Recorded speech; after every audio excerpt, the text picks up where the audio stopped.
What up, YouTube? It's Kurt here, and today we're going to take a look at this mill deck for December, and it's got Morphing Jar in it. Woo! Alright, so I'm going to leave a description. I'm going to leave a link to this deck and the whole profile in the description. Alright, so this was actually, this was partially built by another YouTuber, and I'll leave his name in the description, or their name. So yeah, this is what the whole deck centers around. I'm not going to talk too much, so you can look over the deck yourself.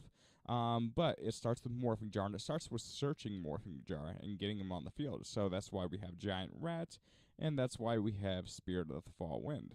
Now, this deck can be a little complex in some ways, but once you understand it, it's actually kind of easy to use. It actually make a pretty good rogue deck in any, pretty much in any local tournament. So yeah, we'll get in here, boom, boom, boom, boom, and get into the replays. And we'll just kind of describe how this whole thing works here. All right, so yeah, it's kind of a very trolly deck. That's why I have it listed under that. So yeah, all right. So this one we actually get to Morphing Jar on the first try. So yeah, we want to get AD Changer into the graveyards. And I'm actually experimenting. This is one of my first times using the deck, so I didn't fully know what I was doing there. As you can see, we're just using a lot of the books to get this thing activating over and over again. And you can see the opponent actually uses Exodia this time, so we don't have to worry about hand traps. The biggest hand trap you have to worry about is Ash Blossom. And so, settings. Yeah, I might want to slow that down a little bit. Sorry about that.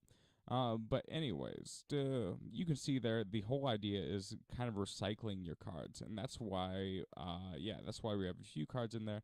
Sometimes this deck can brick pretty hard, just due to the card combination, and that's just, kind of a tough break. So like in this situation, we didn't get the greatest of hands, but we have Books of Eclipse, and that can be a pretty decent stall card. And it also helps mill out the deck. So, see there, once we have like those two cards, it can be relatively easy from there. We want to set down a lot of our spells, and once we set down a lot of our spells, then we can actually activate our quick spells from the hand when our Morphing Jar is flipped up. And again, this is moving really fast, so it's kind of hard to see sometimes. So like, the modifications I put on this deck, I put in the Shallow Grave. The Shallow Grave can actually come in a pretty big handy. Yeah, it can come really in handy when you're using this deck, because when you combine it with Spirit of the Fall Wind, that actually helps you out quite a lot, because in some cases you can get Morphing Jar on the field that much faster. And again, sorry if I'm talking really quietly right now. It's kind of nighttime, but I just wanted to bring this video, make it at night. So I do have one copy of this trap, Burst Rebirth, and it can also help out with Morphing Jar. Again, sometimes you might need to get Morphing Jar back onto your field after it's in your graveyard. So try to avoid banishing at all costs. Alright, I kind of got lucky here. Because, yeah, that thing was going to eat me alive. But I managed to get Morphing Jar up. So obviously here, yeah, I'm kind of lucky with the card draw here, but that's not a big deal. Obviously I'm going to keep my Morphing Jar. And deck out. So yeah, normally the decks revolving around Necrophrace are pretty easy to deal with. Alright, so I think we'll do one more replay. You kind of get the idea. If you need to slow down the video and watch slowly what the cards are doing, and you'll understand exactly what the engine is all about. I'm gonna swap here. Yeah, always put AD Changer in the graveyard.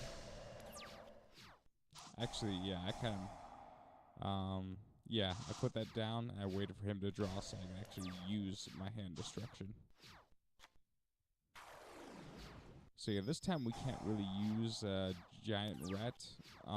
Sometimes we can attack the opponent, and then some Giant Rat to the field. or I mean summon Morphing Jar to the field, then use a Book of Eclipse to get it face down. Sometimes that's how the engine gets going, and that's an interesting thing to see.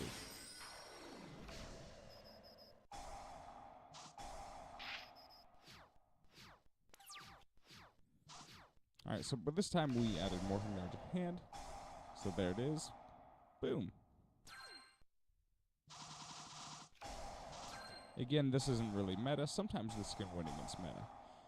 It all depends on the deck. It's really good against actually Thunder Dragons. Yeah. Well, it depends. It depends on what kind of draw the Thunder Dragons get initially. That's huge. Probably would brick against Sky Strikers every time, but you can pretty much FTK any deck if you get lucky enough on the first turn and you go first. Right, and make sure you're good at math when you're doing this. I said one more replay, but I'll do one more replay on top of this because, yeah, it's hopefully we get a giant rat. Nope, no giant rat so far. Alright, so that's how we sent Morphing Jar to the graveyard, and then we used Feather the Phoenix to put on top, and then just we hoped we wouldn't get FTK'd. And weirdly enough, this guy's playing Magicians, which is weird, but it's supposed to be a pretty good deck. And again, recycle these cards. Try to get something on top of the deck so you draw it when you get that mill going.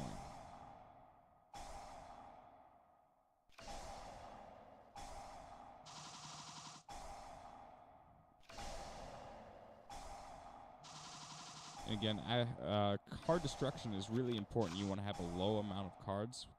When you use card destruction, that helps you mill out the opponent faster than you're getting milled. That's why this deck works so nicely. So yeah, if card destruction gets banned, yeah, this deck won't be as powerful. Okay, this is a pretty good preview for you guys. Hope you like, subscribe, all that good stuff. If you have any questions, leave them in the comment section. I appreciate you guys.